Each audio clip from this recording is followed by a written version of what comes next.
যখন মা বোনেরা গর্ভবতী হয়, পেটে যখন বাচ্চা আসে, সেই সময় মায়েরা বোনেরা বেশি বেশি করে কোরআন তেলাওয়াত করবে, বেশি বেশি করে নবীজির হাদিস পড়বে, বেশি বেশি করে নবীজির দুরুদ পাঠ করবে, বেশি বেশি করে নবীজির কালমা পাঠ করবে।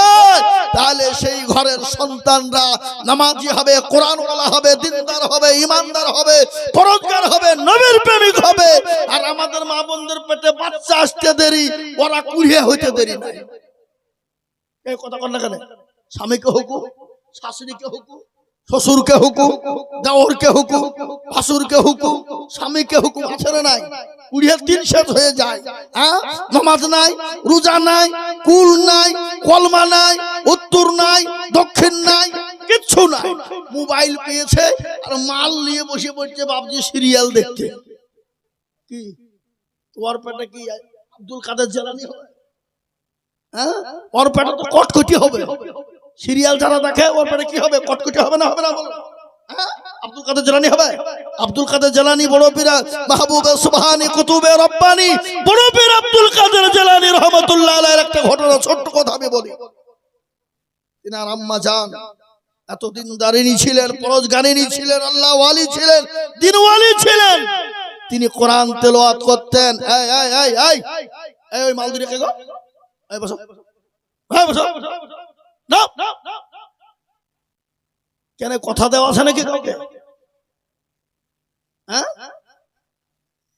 এই রাস্তা আসতে আমি দেখলাম, আমি মোটরসাইকেলে গাড়িতে হরেন দিচ্ছে ড্রাইভারে, খবর নাই। ও একজন ফোন করে যাবে, তাড়াতাড়ি উঠে গেলি মোটরসাইকেল খালি আই। ইসলা মালটা চলে গেল রে। এই হারামখোর, তোর বাড়িতে মা নাই, তোর বাড়িতে বোন নাই, তোর বাড়িতে বিটি নাই। পরের মেয়ে যদি মাল হয় তো তোর বোন কি মাল হবে না? পরের বিটি যদি মাল হয় তো তোর মা কি মাল হবে না? তাহলে হারামখোর। মুসলমান দরদি, এটা যুবকদের ঘরে সন্তানের হতে পারে না। আজকে আমাদের দেশে জালসা হলে বাজারে লারা লাপ্পা করে বেড়ায়। এরা জীবনও মনে হয় বাপের কালে বাদাম আর ঝাল বড়া, পেঁয়াজি আর কি বলে যে গোল গোল গুলাকে কি বলে? ফুচকা। ফুচকা, ফুচকাকে কিভাবে টুলিয়ে খাইছে আল্লাহ। ফুচকা যারা তৈরি করে আপনি দেখলে খাবেন না। লাখ দিয়ে ফুটা এরকম করে ফেলছে, উনি শানছেন। কত খাবে খা। এ বাবা পাছাতে এরকম করে হাত মুছছে আর শানছে। খা, মানে পাছার ময়লা ফয়লা সব দিয়ে দিছে যে খা। আর ওই কিন্তু আমাদের মা বোনদের জন্য বা খুব প্রিয়। ছেলে কবি ছেলে 10টা ফুচকা খা, যা ফুচকা খা। ছি ছি ছি ছি ছি ছি, ফুটপাতে খাওয়ার এত শখ। আমরা ফুটপাত খেতে খেতে আমাদের জীবনটা বরবাদ হয়ে গেল। এ মুসলমান, আল্লাহওয়ালা, দিনওয়ালা, কলমাওয়ালা, আমি যেটা বলতেছিলাম বাবজি, রাসূলুল্লাহর সাহাবা হযরতে তালহা ফজরের নামাজে চলে গেলেন। বিশ্ব নবীর পেছনে নামাজে দাঁড়িয়ে গেলেন। নামাজ শুরু হয়ে গেল। দয়াল নবী যখন সালাম কানা ফিরিয়ে দিলেন, ও দরদি মুসলমান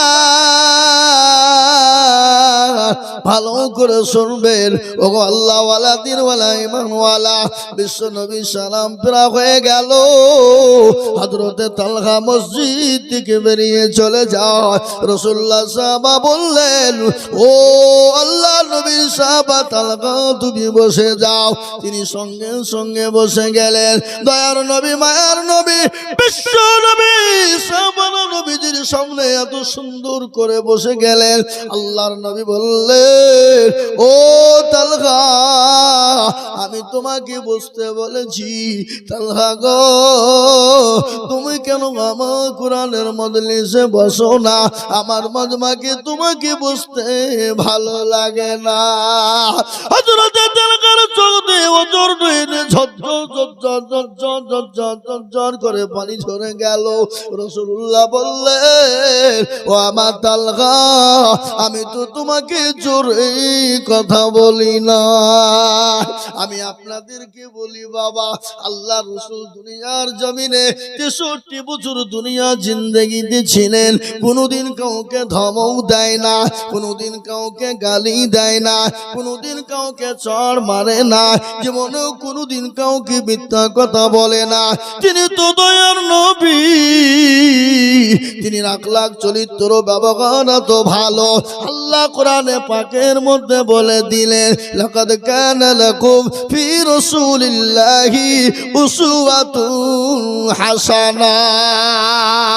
এ আল্লাহ ওয়ালা, আমার নবীর ব্যবহার, আমার নবীর আখলাক, আমার নবীর চরিত্র এত ভালো, বিশ্বের জমিনে আপনার আদর নবী আলাইহিস সালাম থেকে নিয়ে যত মানুষ, যত নবী, যত সাহাবা, যত দুনিয়ার জমিনে মানুষ এসেছে, এরকম চরিত্রবান, এরকম চরিত্র আখলাকওয়ালা পৃথিবীতে আসে নাই, এবং কিয়ামত পর্যন্ত মরতে দাম তাক আসবে না। আমার নবীর চরিত্র কত ভালো, আল্লাহ কোরআনে ঘোষণা করে বললেন, ইন্নাকা লাআলা খুলুকিন আযীম। আমার নবীর আখলাক চরিত্র এত ভালো, ওই নবীকে কেউ যদি গালি দেয়, ওই নবীকে নিয়ে কেউ যদি কুরুচিকর মন্তব্য করে, ওই নবীকে নিয়ে যদি কেউ খারাপ মন্তব্য করে, আমরা মুসলমানেরা এক বিন্দু রক্ত থাকতে, 1 ইঞ্চি রক্ত থাকতে আমরা ছেড়ে কথা বলবো না। আমরা প্রয়োজন হলে জীবন দিতেও দ্বিধাবোধ করব না। আমরা তো সেই মুসলমান, কোন মুসলমান যে মুসলমান নিজের জীবনের মায়া করে না, বিবির মায়া করে না, সন্তানের মায়া করে না। কোন মুসলমান তেলের গাড়ি তেলে চলে, হাওয়ার গাড়ি হাওয়াই চলে, বিনা তেলে চালাই গাড়ি নবী সুলাইমান। আমরা তো সে মুসলমান। এ মুসলমান, মুসলমানরা জীবনের মায়া করে না, বিবির মায়া করে না। রাসূলুল্লাহকে সাহাবারা কতটা ভালোবেসেছেন। আল্লাহর নবী একদিন মদিনার জমিনে ডাক দিয়ে বললেন, ও যুবকেরা, ও মদিনার তরুণের দলেরা, আজকে তোমাদের কাছে ইসলাম থাকবে না, রাসূলুল্লাহ থাকবে না, বলো। সমস্ত সাহাবারা একে একে একে জমা হয়ে গেল। আল্লাহ নবীর একজন সাহাবা, যার নাম হলো হযরতে হানজালা, নতুন বিবাহ করেছে, ফুলসজ্জার রাত, বাসর ঘর। এ বাবা, রাসূলের কথা শুনেই তুলঙ্গা তরবারি নিয়ে ছুটতে শুরু করবেন। পেছন থেকে বিবি ডাক দিয়ে বললেন, বিবি রে, আমার বিবি।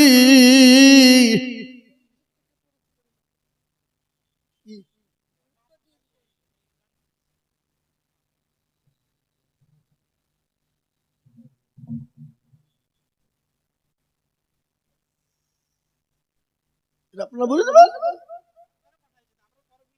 হ্যাঁ বলে দেন, পরে পরে শুনিলি গো মা বোনেরা, খামা খায় হুজুরা বলি দেবে, ও পরে বলি দেবে, ঠিক করে বলি দেবে। কে প্রশ্ন পাঠাইছ, যে পাঠাইছো 10,000 টাকা দাও। টাকা না দিলে হবে না, খালি খালি প্রশ্ন উত্তর দিলে হবে, টাকা দাও নাকি। এ মুসলমানের উদ্দেশ্যে বলে, আল্লাহুম্মা সাল্লি আলা সাইয়্যিদিনা মাওলানা মুহাম্মদ ওয়া আলি সাইয়্যিদিনা মাওলানা মুহাম্মদ সাল্লাল্লাহু আলা মুহাম্মাদ সাল্লাল্লাহু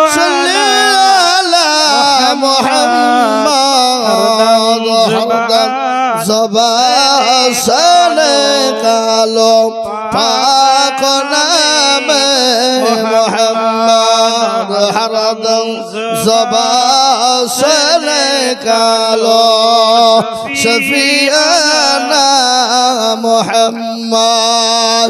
এ আল্লাহ ওয়ালা দিন ওয়ালা ঈমান ওয়ালা শুনেলেন রাসূলুল্লাহ সাহাবা হযরতে খানজালা উলঙ্গ তরবারি নিয়ে ছুটবে, পিছন থেকে বিবি বলেন স্বামী গো আমি আপনাকে বাধা দিব না, ও আমার স্বামী আপনি যান, কিন্তু আপনার ওপর গোসলটুকুন ফরজ হয়ে গেছে, আপনি মেহেরবানি করে গোসলটুকুন সেরে যান। বিবিকে ডাক দিয়ে বলে বিবি রে আমি কার জন্য গোসল করব বিবি? যে রাসূলুল্লাহ দুনিয়ায় থাকবে না, যে ইসলাম থাকবে না, আমি কার জন্য গোসল করব বিবি বলে দাও।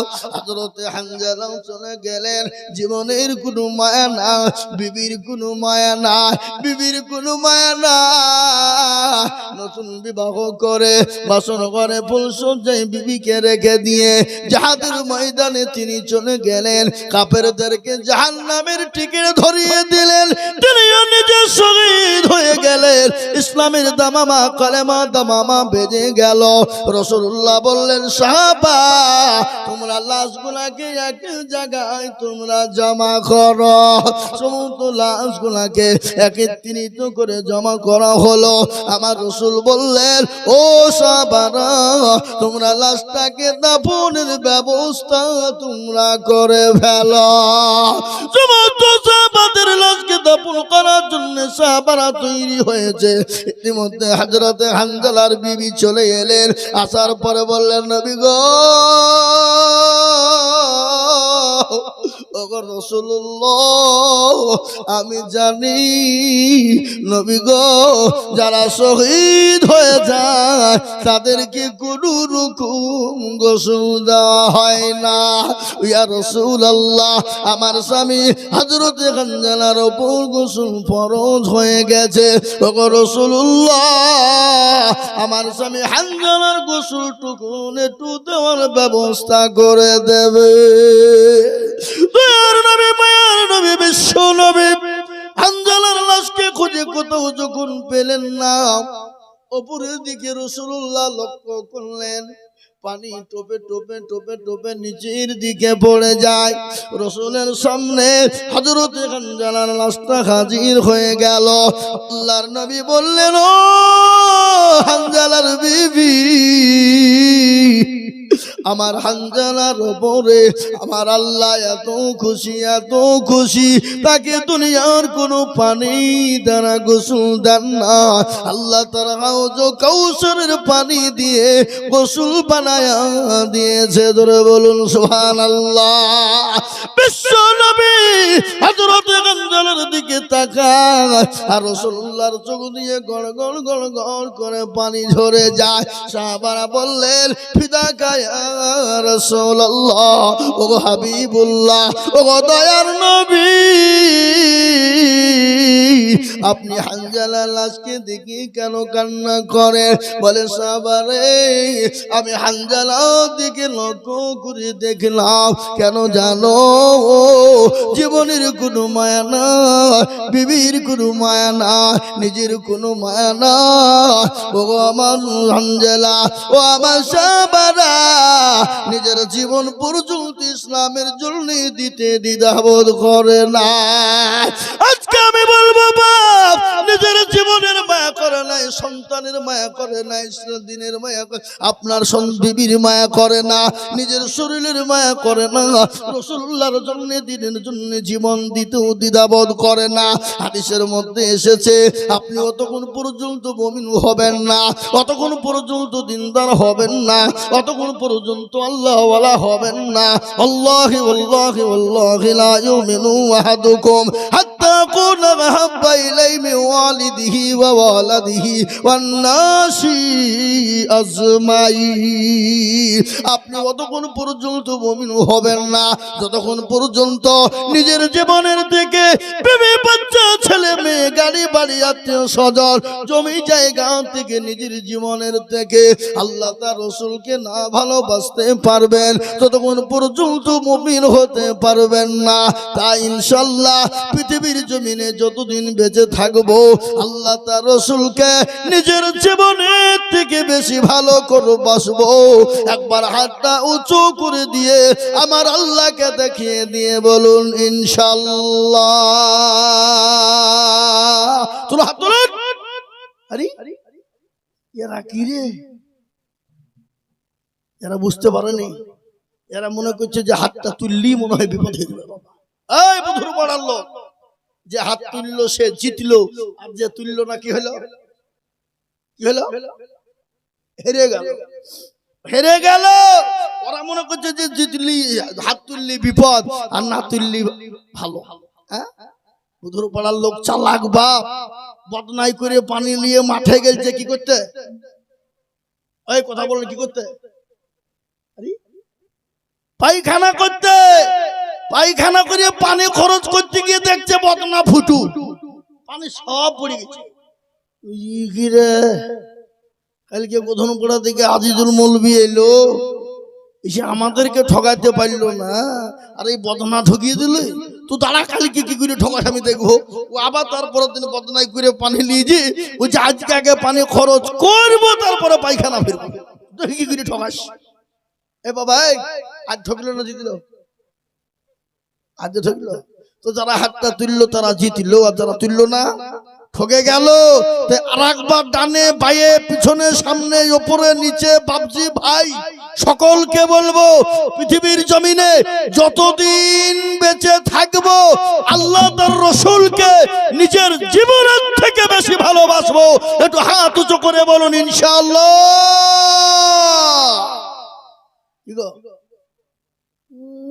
মাথা চুলকাচ্ছে, মনে করছে মৌলবি দেখতে পাবেন। এই মৌলবি দেখতে না পেলে তো কি হলো?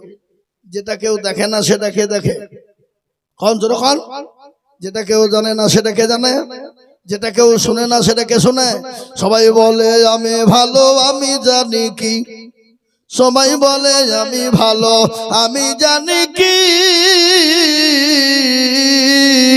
আমার মনের গোপন খবর জানে আল্লাহ জি। আলোতে আধারে নির্জনেতে কোথা কি করেছো তুমি সব জানে সে, টাকারি চোখে থেকে যাবে না ফাঁকি আমি জানি কি।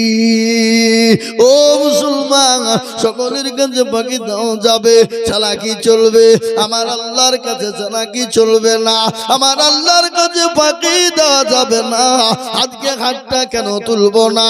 আজকে গোটা ভারতবর্ষ নয় বাবা, গোটা পৃথিবীর জমিনে মসজিদ হলে ভেঙে দাও, মাদ্রাসা হলে গুড়িয়ে দাও, কোরআন হলে পুড়িয়ে দাও। আপনাদের কাছে একটা কথা বলি বাবা, এ কোরআনের মূল্য কত, এ কোরআনের দাম কত? গোটা পৃথিবী যদি একদিকে হয়ে যায়, কোরআনের একটা আয়াতের মূল্য দাম দেওয়া যাবে না। এই দেখেন এক সপ্তাহ আগে 19 তারিখ জানুয়ারি আমি তমলুক জালসাই যাচ্ছিলাম বাবা। যেতে গিয়ে কুলাঘাট, দীঘা যাওয়ার আগে যে কুলাঘাট বাজার, চায়ের দোকানে বসে চা খাচ্ছি বাবা। একটু মধ্যে একজন এসে বলছে হুজুর একটা কথা জিজ্ঞাসা করবো। বলো কি কথা গো?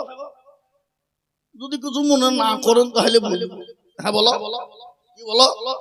বলে আজকে গোটা পৃথিবীর জমিনে মুসলমানদের এত দুশ্মন কেন? পৃথিবীতে যত ধর্ম আছে সব ধর্মের মানুষ একদিকে, আর মুসলমানরা একদিকে। ব্যাপারটা আমি বলছি কেন শুনবা তাহলে বুঝতে হবে। হ্যাঁ হুজুর একটু বললে খুব উপকার হইতো। তাহলে শোনো, আজকে মুসলমানদের কেন দুশ্মন? এই ছেলে, এই লাল জামাওয়ালা, এই কথাটা শুনে যাও। জি মুসলমান দরদি আমার ভাই আল্লাহওয়ালা, হুজুর একটু বলেন কেন দুশ্মন দেখি? বলে মুসলমানদের কাছে মাল আছে। বলে মাল আছে মানে কি মাল গো? বলে পাগলা, মুসলমানদের কাছে যে মাল আছে তা গোটা বিশ্বের কোন জাতি ধর্মের কাছে নাই। বলেন কি? বলে হ্যাঁ। বলে তুমি শুনবা কি? বলে হ্যাঁ বলেন। বলে এই কুলাঘাটে দুটো বিল্ডিং আছে, একটা 5 তলা আর একটা হলো 2 চালা। 2 চালা বুঝেন তো? ওই টিন টাইল দিয়ে যেটা করে কি বলে 2 চালা ঘর, আর একটা হলো 5 তলা বিল্ডিং। আচ্ছা বলো, ওই দুটো বিল্ডিং, একটা 2 চালার একটা 5 তলা পাকা ছাদওয়ালা, তো ওই 2 চালা ঘরটাতে 20 কিলো কিলো সোনা আছে। ক কিলো? 20 কিলো সোনা। আচ্ছা বলো, চোর বা ডাকাত যারা হবে তারা ওই 5 তলা ঘরে ঢুকবে না ওই 20 কিলো সোনা আছে সেই ঘরে ঢুকবে? কোন ঘরে ঢুকবে? তাকে ঢুকবে। ঘরে কি আছে? 5 তলাতে ফাঁকা, কিছু নাই, খালি পড়ে আছে ঘর। হ্যাঁ, আর এই 2 তলাতে কি আছে? কথা বলে না, সোনা আছে, মাল আছে। এই জন্য চোর বা ডাকাত যারা ওইখানে ঢুকবে বাবা। তো তেমনি বিশ্বের কোন ধর্মের কাছে যে জিনিসটা নাই সেটা মুসলমানদের কাছে আছে। সে মালটা কি জানো? বলে সে মালটার ওজন কত জানো? তার দাম কত জানো? আসমান এবং জমিনকে যদি এক পাল্লায় রাখা হয় আর ওই মালটাকে যদি এক পাল্লায় দেওয়া হয়, আসমান এবং জমিন আকাশের দিকে তুলোর মতো উড়বে আর ওই মালটা নিচের দিকে নিয়ে যাবে। বলে হুজুর সে মালটা কি বলেন? বলে সেটার নাম হলো কোরআনুল কারীম, কোরআনুল মাজিদ, কোরআনুল হাকিম, কোরআনুল জিকির, কোরআন শরীফ, কোরআন মাজিদ। এই যা যতদিন মুসলমানদেরকে যেটা থাকে, যেটা মুসলমানদের কাছে যদি থাকে, গোটা পৃথিবী যদি একদিকে হয়ে যায়, বেঈমান কাফের মুশরিক ইহুদি নাসারা সবাই যদি একদিকে হয়ে যায়, মুসলমানদের কাছে এই কোরআনুল কারীম, কোরআনুল মাজিদ যদি থেকে যায়, ইনশাআল্লাহ মুসলমানকে পৃথিবীর মধ্যে কেউ শেষ করতে পারবে না। এই কোরআনের এত মূল্য, এই কোরআনের এত দাম, এই কোরআনের এত ইজ্জত যে কোরআনকে দেখলে নাকি, পড়লে নাকি, বুকে নিলে নাকি, হাতে নিলে নাকি, গায়ে আপনার দেখলে নাকি, ছুলে নাকি। আমি তাদেরকে বুঝাইলাম, বোঝানোর জন্য কথাটা প্রয়োগ করেছিলাম। কোরআনকে প্রয়োগ করলাম কি তাকে বইটা বোঝানোর জন্য। তাকে আবার বুঝে বললাম যে কোরআনের বহুত নাম, কোরআনুল আপনার কারীম, কোরআনুল মাজিদ, কোরআনুল হাকিম, কোরআনুল জিকির, কোরআন শরীফ, বিভিন্ন বাবা এই কিতাবের এত মূল্য। এই যা গোটা পৃথিবীর জমিনে মুসলমানদের কাছে যতদিন আছে, গোটা পৃথিবীর বেঈমান যদি একদিকে হয়ে যায়, আল্লাহর রহম করো মুসলমানদের শেষ করতে পারবে না। আবু জেহেল, আবু লাহাব, উতবা, সাইবা, মুগীরা, ফেরাউন, নমরুদ যখন পারেননি, এই যুগের বেঈমানেরাও ইনশাআল্লাহ পারবে না। আরেকবার হাতটা উঁচু করে দিয়ে আমার আল্লাহকে দেখিয়ে বলি ইনশাআল্লাহ। তুলুন, আজকে এই কোরআন পড়ানো হয়, এই কোরআনকে শেখানো হয়। আপনাদের এইখানে মাদ্রাসায় কোরআন শেখানো হয়। রাসূলুল্লাহ বলে গেছেন, খায়রুকুম মান তাআল্লামাল কুরআনা ওয়া আল্লামাহু। যারা কোরআন শিখলো, তাদের যাদেরকে শেখালো, তারা হলো পৃথিবীর উত্তম ব্যক্তি। আজকে এই কোরআনকে নিয়ে যারা ছিনিমিনি খেলছে, আল্লাহ তাদেরকে দুনিয়ার জমিনে বরবাদ, ধ্বংস করে দিবে। অসীম সরকার সেই দিন জলসা করে এলাম ওর জেলায়, ওর জায়গায়। আমার রাসূল আমার কোরআনকে নিয়ে, আমার আল্লাহর কোরআনকে নিয়ে পরিষ্কার মন্তব্য করেছে। আল্লাহ তার উপরে, আল্লাহ মানুষকে ছাড় দেয় কিন্তু ছেড়ে দেয় না। আল্লাহ মানুষকে ছাড় দেয় কিন্তু ছেড়ে দেয় না। এই কোরআন থেকে অসীম রেজবি শুনলেন, অসীম রেজবি সে মুসলমান বলেন না, বা মুসলমান নয়, খ্রিস্টানদের ঘরে ছেলে। কি বুঝলেন? আল্লাহর কোরআনকে নিয়ে বলে দিল 26টা আয়াতকে বাদ দিতে হবে। সুপ্রিম কোর্টে বিচার ঠুকে দিল, কেস ঠুকে দিল কোরআনের বিরুদ্ধে। সুপ্রিম কোর্টের জাজ উনি বললেন কোরআনকে 26টা আয়াতকে বাদ দিতে হবে। ওলামা হযরতরা চলে গেলেন, আলেম ওলামারা গিয়ে বললেন, ইয়া অনার, এ কোরআনের মালিক দুনিয়ার কোন কলিমউদ্দিন ছলিমউদ্দিন নয়। এ কোরআনের মালিক হলেন তিনি, যিনি আসমানের মালিক, জমিনের মালিক। আপনাকে চেয়ারে বসিয়েছেন যিনি, চেয়ার থেকে নামিয়ে দিতে পারেন তিনি। এত বড় পৃথিবী যিনি তৈরি করলেন, তাতে যদি ভুল না হয়, এই কোরআনের মধ্যে ভুল কি করে হতে পারে? আপনাকে দেখাতে হবে, বলতে হবে। সেই দিন জাজম্যান বলেছিল, মুসলমানেরা আমি বুঝে গেছি এই কোরআনের ভিতরে 26টা আয়াত তো দূরের কথা, একটা নুকতা পর্যন্ত ভুল হয় নাই। একবার চিলিয়ে বলুন আলহামদুলিল্লাহ, জোরে বলুন আলহামদুলিল্লাহ। অসীম রেজভির আপনার 5 লক্ষ টাকা জরিমানা, তার 1 বছর জেল হয়েছিল। আজকে এই কোরআনকে নিয়ে যারা ছিনিমিনি খেলবে, এই কোরআনকে নিয়ে কুরুচিকর মন্তব্য করবে, আমি আপনাদেরকে বলে দিই আল্লাহ তাদেরকে বরবাদ ধ্বংস করবে। তাই এই মাদ্রাসায় কোরআন শিক্ষা হয়, এই মাদ্রাসায় কোরআন পড়ানো হয়, এই মাদ্রাসায় ছেলেদেরকে কোরআন শেখানো হয়, এই মাদ্রাসায় কোরআনের তালিম দেওয়া হয়, এই মাদ্রাসায় কোরআনকে মজবুত করা হয়। এই কোরআনকে মজবুত করার জন্য, এই কোরআনকে জিন্দা রাখার জন্য আমি আপনাদের কাছে একটু হাত পেতে দিব। আমি আজিজুল হক, আমার বাড়ি বহু দূর নয় বাবা, এই সামান্য গদুল পাড়ার বাজারেই বাড়ি। এ মুসলমান গো, এই মাদ্রাসাকে বড় করার জন্য, এই মাদ্রাসায় কোরআনকে জিন্দা করার জন্য আমি আপনাদের কাছে একটু হাত পেতে দিব।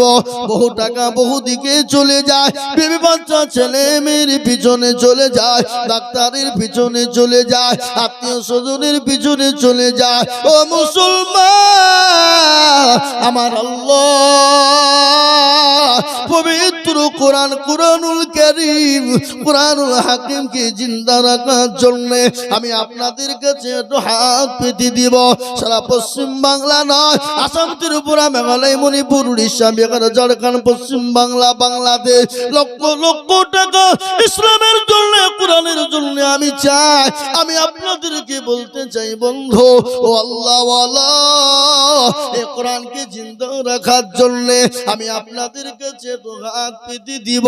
ও মুসলমান, অনেকের জুলুম দুঃখিনী মা কবরে চলে গেছে, অনেকের বাপ কবরে চলে গেছে। আল্লাহ ওয়ালা, আল্লাহর কোরআনকে জিন্দা করার জন্য আমি মাত্র 10,000 করে টাকা চাইব। আমি একবার তাকবীর দিব, তাকবীর দেওয়ার সঙ্গে সঙ্গে ডানে বাঁয়ে পিছনে সামনে উপরে নিচে, ও আল্লাহ ওয়ালা, ও আল্লাহর গোলাম, আল্লাহর দিনকে জিন্দা করার জন্য আমি একবার তাকবীর দিব। বলে হুজুর গো, আমার কাছে জান আছে মাল না, আমি আল্লাহর কোরআনের জন্য আমি ইনশাআল্লাহ 10,000 টাকা দেব। আমি একবার তাকবীর দিব বাবা, ডানে বাঁয়ে পিছনে সামনে উপরে নিচে ইনশাআল্লাহ সর্বপ্রথম 10,000 টাকা দিয়ে আমার আল্লাহর কোরআনকে জিন্দা রাখার জন্য একটু হাত কানা তুলে দেব। একবার মোহাব্বত দিয়ে বলি নারে তাকবীর। কি গো, আপনার তাকবীরে আওয়াজ দিলেন না? যা জোরে সরে মোহাব্বত দিয়ে বলি নারে তাকবীর। ইনশাআল্লাহ এই মাদ্রাসার ভিতরে আমার আল্লাহর কোরআনকে জিন্দা রাখার জন্য, দ্বীনকে টিকিয়ে রাখার জন্য, ইসলামকে জিন্দা রাখার জন্য মাত্র 10,000 টাকা দিয়ে আল্লাহর কোরআনের জন্য সর্বপ্রথম হাতখানা তুলে দিয়ে বলবো, বলে হুজুর আমার কাছে জান আছে মাল নাই। ওগো হুজুর ইনশাআল্লাহ আমি পরে পরে অল্প অল্প অল্প অল্প করে দিয়ে দিয়ে দিয়ে দিয়ে আল্লাহর কোরআনের জন্য ইনশাআল্লাহ হাত বাড়িয়ে দেব। সর্বপ্রথম মাত্র 10,000 টাকার দাতা। আজকে নদিয়া, বগুলা, হাঁসখালিতে জালসা ছিল দিনের বেলায় বাবা। আল্লাহ, আজকে দেখলাম মুসলমানদের দিল কাকে বলে, অন্তর কাকে বলে বাবা। আল্লাহু আকবার। 1 লাখ টাকা সর্বপ্রথম। ওগো মুসলমান, 8 জন হাফেজে কোরআন হয়ে গেল। 1 থেকে 50 থেকে 10 20 আল্লাহু আকবার, হাজারে হাজারে টাকা, কয়েক লক্ষ টাকা টাকা আজকে মুসলমানদের আবেগ। আমি আপনাদের কাছ থেকে 20,000 50,000 30,000 টাকা বলিনি বাপ। আল্লাহর কোরআনকে জিন্দা করার জন্য, আল্লাহর দ্বীনের জন্য সর্বপ্রথমে 10,000 টাকার দাতা